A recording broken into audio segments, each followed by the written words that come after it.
Welcome back, man. This is what boxing is all about this weekend. Man, oh man, can I not wait till Saturday. We have one of the best fights that is on the calendar, that could be made, that is made, that is happening, coming up this weekend. Man, I can't wait for this fight. And of course, the fight I'm talking about is David Benavidez taking on Caleb Plant in Las Vegas, Nevada, March 25th, this Saturday. Man, is this going to be a great fight. If you've been following me for a little bit, you know I've been talking about this fight since it's been made.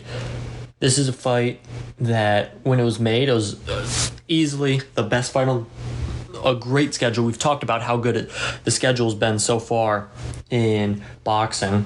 This is the fight that people circled. And even when, the fight next month got announced, this fight didn't lose any glamour to it. This fight's been circled 2-3 times because this is going to be one heck of a fight. These are legitimate two guys who can't stand each other. There's beef, there's hatred. You could even go so far to say between each other, along with them being two of the best in the division, the 168 division. Unlike the mega fight next month, there's a title on the line, there's not a title on the line. Whoever wins this is the mandatory for Canelo Alvarez. So this fight has so much at stake, and then also has bragging rights at stake.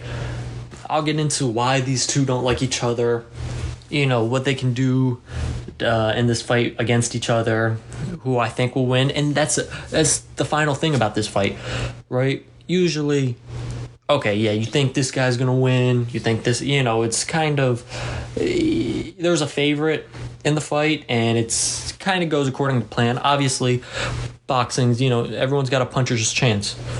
No, this fight is a legitimate 50-50 fight. I've been paying attention to all the former boxers, who's been picking. Honestly, it's split between who's taking Benavidez and who's taking Plant, right? People can't just seem to lock in with one guy as, this is going to be the guy that I have in this fight. It seems like every other person has, they alternate. One has Plant, one has Benavidez, one has Plant, one has Benavidez. So the fact that this is a great fight between two guys who are 50-50 with a chance to fight Canelo on the line, with hatred and beef between each other, Saturday night is going to be a great time to be a boxing fan. Great fight. Even if you're not a boxing fan listening to this, if you want to get into boxing, if you want to find one of your favorite fighters, watch this fight, because you'll watch this fight between these two and be like, yeah, you'll pick one of them and be like, yeah, I want to watch him the rest of his career. I'm gonna become a fan of him. That's how I think, even for non-fight fans, boxing hardcore fans, you buy this fight and you have the fighter you want to watch the rest of his career. So with all that being said, I'm gonna get into the beef, each fighter, path to victory, what they can do in this episode. Man, if you can't tell, I'm excited. I've been waiting for this one. I've been waiting for this preview since this has been announced. It's just, I'm excited. If you're listening on Spotify, Apple, let's see what else, Amazon Music, Amazon Podcast. If you're listening to my podcast on any of those streaming services, I'd appreciate if you gave it a follow. Make sure you keep updated with all the newest episodes that I drop. I'm dropping pretty frequently because, hey, we're on a roll for boxing. And if you're listening on YouTube, if I'd ask you, could you please subscribe? Same thing, keep it up with all what I'm dropping. I got some new content coming on YouTube soon. And if you're listening on the streaming services, the YouTube is just the Never Drop podcast. I got some new content I've planned in the next month that I'm going to drop on YouTube. So I look forward to that. But I appreciate you listening, and I'm going to wrap all that up, and let's get to talking about this fight. All right, so when I say there's legitimate beef between each other, it's more than just your regular, competition beef, right? Everyone knows in boxing, or granted for any sport, people always have quote unquote beef because it's okay. I think I'm better than you. You think you're better than me. I don't like you. I can't stand you. But then after, you fight or in other sports you play, gain respect for one another. Very little do things cross over to becoming personal, and that's, real beef. Well, this fight has real beef to it, real tension because of things said years ago, things said back in 2018, 2019, things that happened back in these years that have culminated to this event taking place, the animosity, the tension in the room every time, they're up at the podiums talking. There's history. And what I'm going to do, I'm going to go through real quick and talk about why there's this history. So they asked the same question to Caleb Plant in the original press conference, and, he said just what I said. There are two up-and-coming fighters back in 2018 or so, 2017, 2018. Dang, that's 5-6 years ago, right? And they just thought they were better than one another, right? It's like, okay, yeah, I think you're better than me. I think just your usual competition stuff. But Caleb had said that Jose Benavidez Sr., who is David Benavidez's both father and trainer, had crossed the line when he mentioned his daughter. So the history behind that is Caleb Plant sadly and unfortunately had a daughter who passed away 4 months before, I believe, her second birthday from a rare disease. And David Benavidez Sr., Jose Benavidez Sr., David's father and trainer, had kept mentioning Caleb's daughter. He would say stuff like, he needs to stop talking about her. He's using her name for fame. We all go through stuff.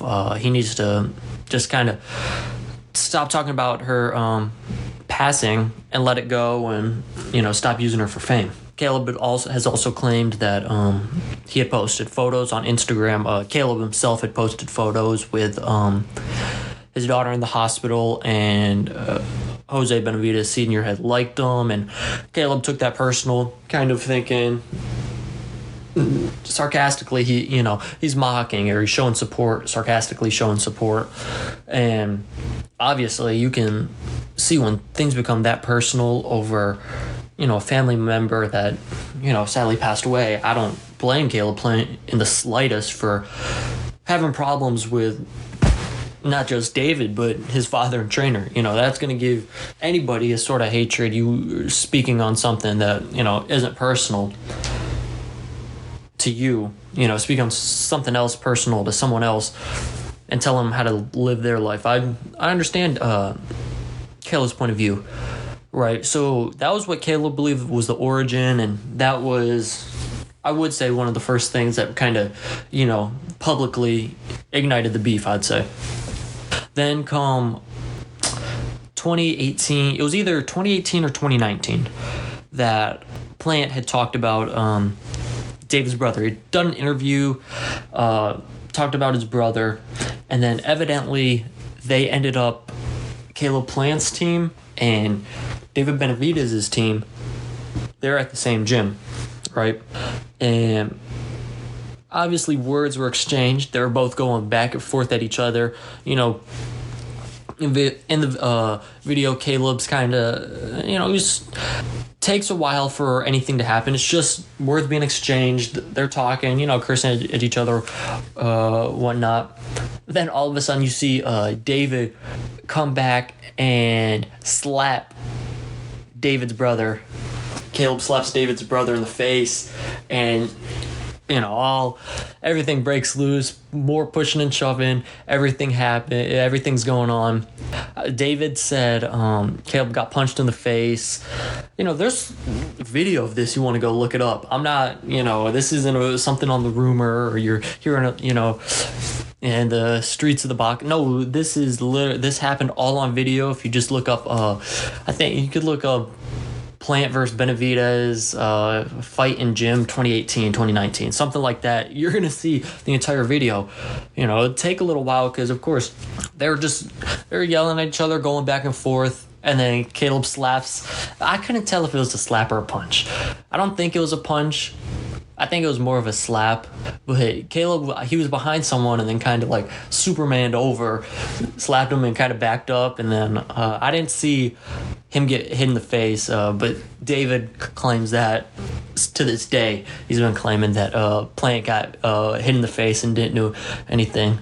So there's physical beef between these two before they even touched the ring together, right? Even at their first press conference, they saw each other outside the hotel, and if you watched All Access, you saw this. I believe David was coming out the hotel, getting ready to go to the press conference, and then Caleb was dropping his bags off and was getting out the car. Benavidez looked him up and down, started cursing at him. Plant just stood his ground. I'm not scared of you. All that yip yap Plant was saying. Benavidez, I'm gonna break you. I'm gonna put you in the hospital. Everything he's been saying, he was telling Caleb. So it's not like these guys are just talking to people with mics and cameras. They're telling each other to their face, "Yo, I'm gonna do this to you. I'm gonna put you in hospital." And then finally, this isn't any major beef. This kind of mental, tactical, I guess, advantage Benavidez' father's trying to get. He released a video of Caleb Plant getting kicked out of a gym for allegedly not paying gym dues. This was interesting to me because Plant came out and said this was a few years old. I believe he said it was before his Darrell fight. This happened, but like the gym owner was like kicking Caleb out, and then Caleb was trying to grab his banners, and then like it looked like the owner who was videoing tried to like throw an elbow at Caleb. Just a really chaotic video, but that's kind of been the buzz for the last week, and Caleb's had to answer, post text messages, and Jose Benavidez Sr. is just sitting back there. Yo, if you need any money, I'll pay for your gym time, mockingly. So just these mental advantages each are trying to gain on each other. Like Caleb Plant for his merch on this for this fight. If you want to go buy merch, you can go. I believe it's davidbenavidez.com. He bought the domain, the website domain of David Benavidez' name, and Caleb Plant is selling his merch on there. So just these little, sort of petty things. This is what makes this fight so interesting, so fun, I'm sure, I'm recording this on Tuesday. I believe Thursday is when they had their press conference. I bet I could do a whole nother podcast on just what happens, what each say in their press conference, because that's going to be fireworks, and that's going to be something. Because you can imagine 2 days out, these guys want to hit each other. Every time there's a camera in their face, Plant says he's going to do this. David says he's going to put him in the hospital. Man, each fighter wants this win. I don't like none other, right? So I really think that the history between the two is going to lead to great action inside the ring, which we're going to get into. The ring's a little bit bigger in this one. That's been at the beginning when this fight was announced. That was something to be made at first, but man, this is going to be a great fight. Each fighter, their career kind of led to this, both in different paths. As for Plant, this is his second pay-per-view, headlining pay-per-view. David is first. And let's get into both fighters and how they got here. All right, first looking at Caleb Plant, right? 22-1 with 13 knockouts, height of 6'1", 74-inch reach, and he's 30 years old. For Plant, this isn't new. This fighting and headlining on a huge platform, pay-per-view, this is not new for him. This will be his second fight on pay-per-view, headlining, of course, because Benavidez has also fought on pay-per-view, but he's been a part of the undercard.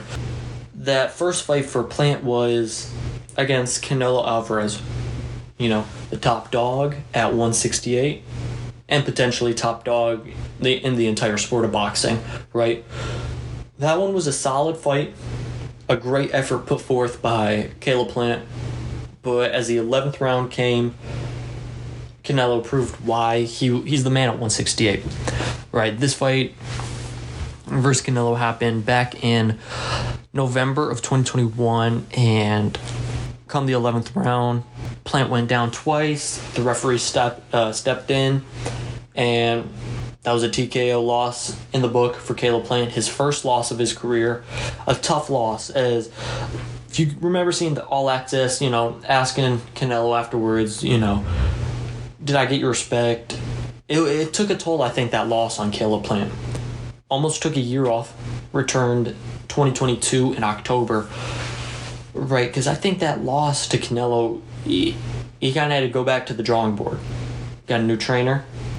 That next fight come October 2022, that's a career-changing fight. Because it's one thing you lose to one of the best in the sport, and you put up a great effort. All respect to you. All right, but now what are you going to do? Are you going to show that, okay, I'm still one of the better ones out of off night, and give me a couple more opportunities, and I'm going to be right back to it, at that top level? Or you lose that next fight, your career looks like it's going on a downward trajectory, right? So come October 15th, 2022, on the Deontay Wilder undercard, Plant did the complete opposite. Plant delivered a knockout of Anthony Durrell in round 9. A left hand that absolutely shocked Durrell and then almost shocked the entire boxing landscape, because Plant's not a guy known for his power, right? Only 12 knockouts going into that fight. That was his 13th. But it wasn't just your typical average left-hand knockout. That was labeled knockout of the year by multiple boxing outlets. As if you remember, Plant had did the gravedigger on Anthony Durrell as he was keeled over on the canvas, because there was bad blood between them. Durrell was talking about, I'll never lose to a white boy, all these things, and Plant finally really sat down on his punch and delivered a monster shot that was heard all around the world of boxing. All around, that punch was posted almost everywhere, it seemed like. So that last fight he had, huge for him in getting this Benavidez matchup and getting one step closer to being right back at the top.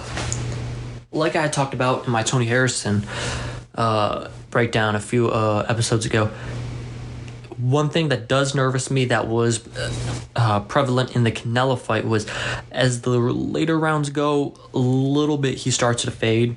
And with Benavidez, that might be an issue, because Benavidez likes to throw combos, has really strong hands, powerful hands.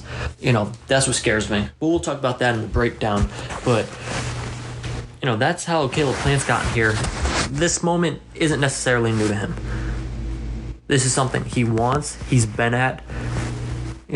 He's lost, and now he's back at it. I'm sure this is something he's not trying to give up. But for David Benavidez, this is something new, right? As he's never headlined a pay-per-view before. He's been a part of pay-per-views, as he was a part of Earl Spence's pay-per-view for both the Mikey Garcia fight and the Sean Porter fight in 2019. So he's fought in front of big crowds, but he's never been the headline or main attraction to these fights. So this is something new for him. As Benavidez stands at a record of 26-0 with an impressive 23 knockouts. He's 6'2", with a 74.5-inch reach. So only a half a difference in the reach and only an inch difference in the height. Of course, both going to Benavidez, but he is 4 years younger than Caleb Plant. Obviously, as his record shows, unbeaten. He hasn't taken a loss. So unlike Plant, he still has his O in the loss department.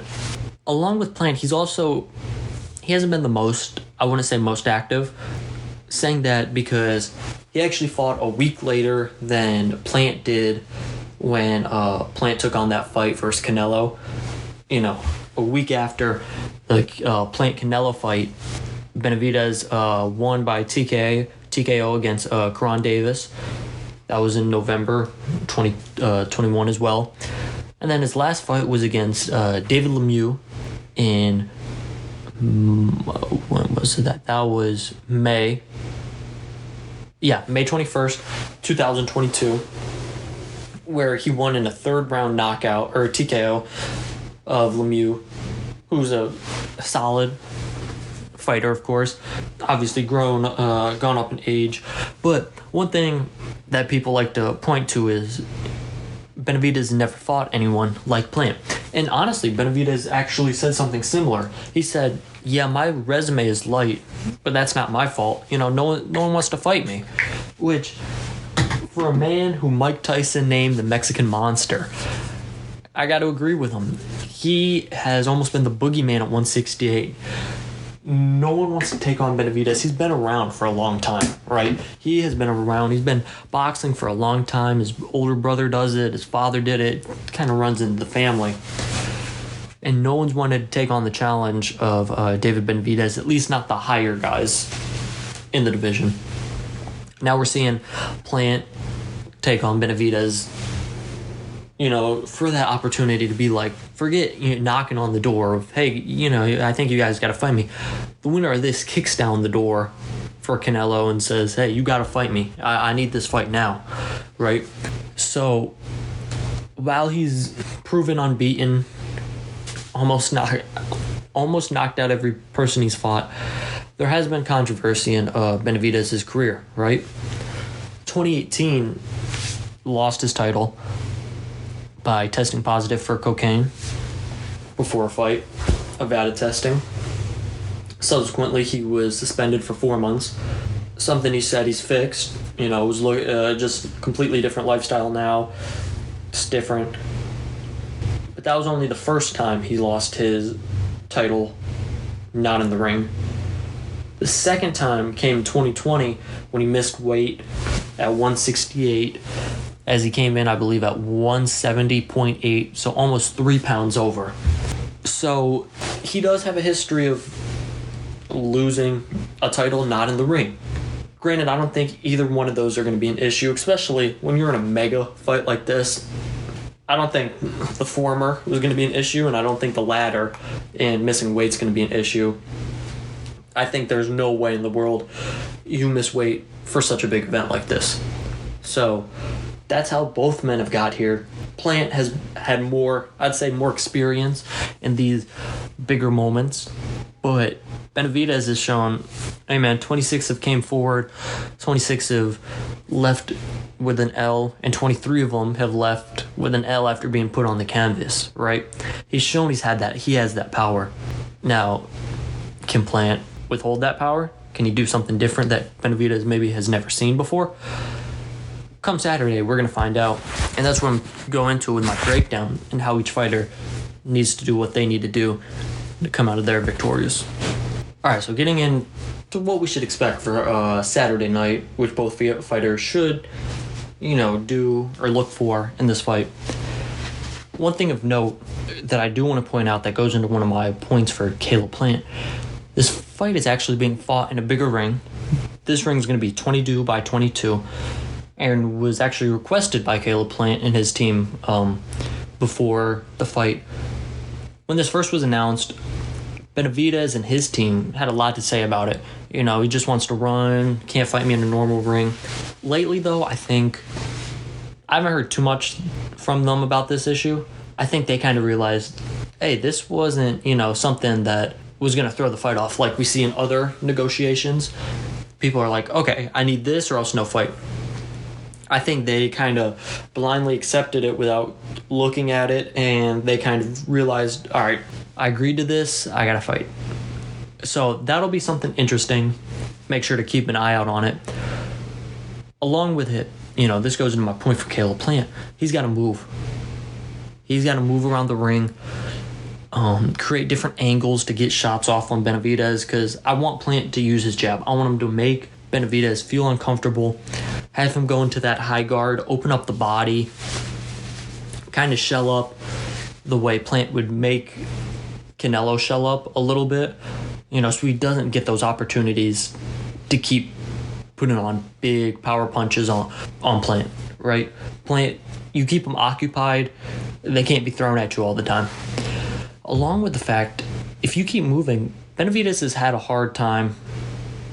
He's had trouble in the past cutting off the ring.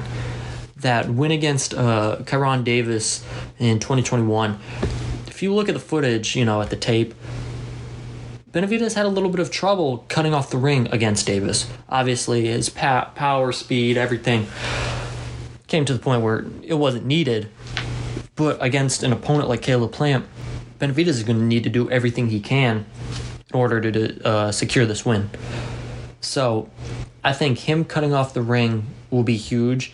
And for Plant, if he can keep moving and expose Benavidez for not being able to cut off the ring, getting shots in and moving, it can be a long night for Benavidez and potentially a successful one for Plant. Looking at Plant still, I like his ability to counterpunch. But what scares me with Benavidez is the multitude of combinations he'll throw. If you've seen David's highlights, I promise you, it looks like when you're playing the Wii and he's just teeing off on you, you don't even know how many shots he's getting in. Or when you're playing the Wii and you're teeing off on the, Wii emoji or whatever they are, you're just teeing off, throwing everything you can. It looks like that. And there's power behind some of those punches too. So I think if Benavidez can do that, that shows that he's not letting Plant keep him uncomfortable or at distance with the jab. He can get inside and stay on the outside, because I don't think Benavidez wants Benavidez wants this fight totally on the inside. While he might want some portions of it to be, I don't think he can do the entire fight on the inside, because even though Plant does not have ridiculously great power, he has power. He showed that with Darrell, and back in 2017 David has been downed, knocked down, but again, that was now 6 years ago. I'm not holding that against him to this day. It's just a kind of a nugget to say, there has been that one time. So I think if Benavidez can continue to lay pressure on Plant and vice versa, that's going to lead to the victorious man. Plant, I think, leading with that jab, he kind of keeps his jab out there, his left hand, forward arm out there, and then continues jabbing, and then he'll hit you with the right. He also doesn't do your usual 1-2s. He'll come in, throw multiple kind of power punches with the left hand, so you expect the right hand to come at some point, but it just doesn't come. It's just the left hand coming in and in on you. So I think maybe that could deceive Benavidez. I think, Mike Tyson named him one of his favorite fighters, the Mexican Monster, for a reason. I think just his hands and his punches are too powerful to, sustain over entire fight if you're as an opponent. And Caleb Plant is someone who I mentioned kind of fades later in rounds. So say Benavidez is just consistent, right?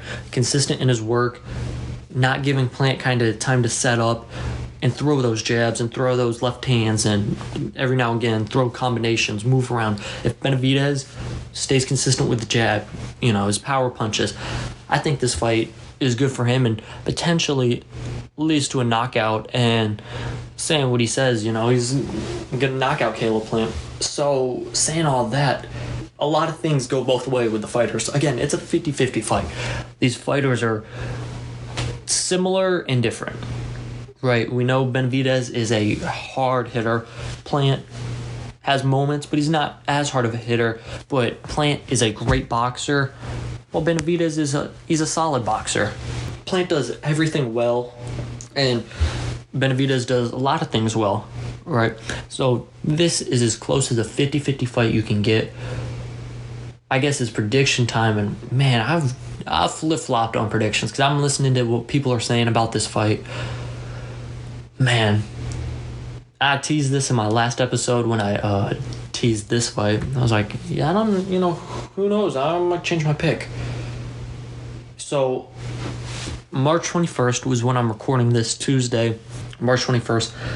I have Benavidez by TKO or KO in the championship rounds. So, 10, 11, 12. I think it's kind of something that happens. I think it's kind of not a rehash of the Canelo fight, but I think it's very similar. As truthfully, I don't know if any man can sustain Benavidez' punches throughout the entire fight. I think he's just so powerful. It's going to be tough for Plant to get inside or stay on the outside or what his game plan is. I think Benavidez is going to be tough for Plant to do what he needs to do to get this win. But with saying that, I could totally see another scenario where Plant just outboxes him the entire fight, frustrates Benavidez. Benavidez gets wild, is throwing all these punches, and they're not connecting. And Plant goes to outbox him and score a unanimous decision or a decision win. So really, that doesn't surprise me in the slightest. But I think as of right now, I'm going to take Benavidez by late rounds knockout over Caleb Plant, setting up a clash against Canelo Alvarez if Canelo will fight him, right? But either way, I think this has the potential to be fight of the year. I like both fighters. I think this is something. It's hard because I really do like both fighters. After this fight, I'm going to watch both of their next fights and then both of their fights after that fight, right? I think just as of today, I have Benavidez with a late round knockout of Caleb Plant, as I think he kind of fades a little bit, and that's going to be the difference in this fight. Is I think the pressure and consistency that Benavidez, I'm predicting, will continue in this fight. I think that'll be the difference, and I think that'll deliver him a career-defining win in this fight. So that's my breakdown of the fight coming up on Saturday. I think it's going to be great. I really do. If you're not a boxing fan or not planning on tuning into this fight, I'm begging you, man. If you really want to see some good boxing action, buy this fight and watch this fight Saturday night. It's going to be incredible. I can't wait to see both of these guys fight. I'm a fan of both of them. So either way, whichever one wins, I'll be happy for them. I'm going to watch their next fights. I'm going to root for these guys. I think this is what boxing needs. Again, it needs the best fighting the best, and we have that with this fight. So, man, was I excited to talk about this one. I've been waiting for this breakdown, and I can't wait for Saturday. I cannot wait. Vegas is going to be... I think Vegas will be popping. It'll be a great time. It's a great time to be a boxing fan overall, right? With all that being said, I think it's going to be, again, a great fight. Coming up, we have Shakur fighting on April 8th. So I'll talk about that fight coming up in the next couple of weeks. Tank on the horizon, that fight happening. I'm forgetting a fight in between, I believe. I know the week after Tank and Ryan is Virgil Ortiz versus Stanionis, which I'm excited for. Again, man, I keep saying this every episode. Man, boxing, it just feels amazing to be a fan right now. It feels incredible. Who knows with Fury and Usyk if they're fighting on April 29th. Hopefully we'll know officially soon. One can hope. But back to the fight at hand. If you're not planning on watching this, buy it. Watch this fight. It's going to be great. You're going to find one of these fighters and be like, yeah, I'm going to root for him the rest of his career. So, with all that being said, I appreciate everyone tuning in, listening. This one was a tough fight to pick. But again, I got Benavidez winning this fight late rounds by way of either TKO or KO. That's how I have this fight going. So I appreciate you tuning in. If you're still listening, I bet this is probably, I'm not sure right now, this is probably one of, if not my longest episodes. So if you're still listening, I appreciate it. And if you're not following on any of the streaming services, you're listening to this podcast, I'd please ask you to follow. Along with, if you're listening on YouTube or want to subscribe to my YouTube channel, I ask you to subscribe because I promise you new content's coming soon. I put all the audios on there, but some video stuff is coming soon. I promise you that. So with all that being said, March 25th, it's going down in Vegas. I can't wait. I'm sure you can't wait. Appreciate you listening to the Never Drop podcast. That's it for me. I'm out. Peace.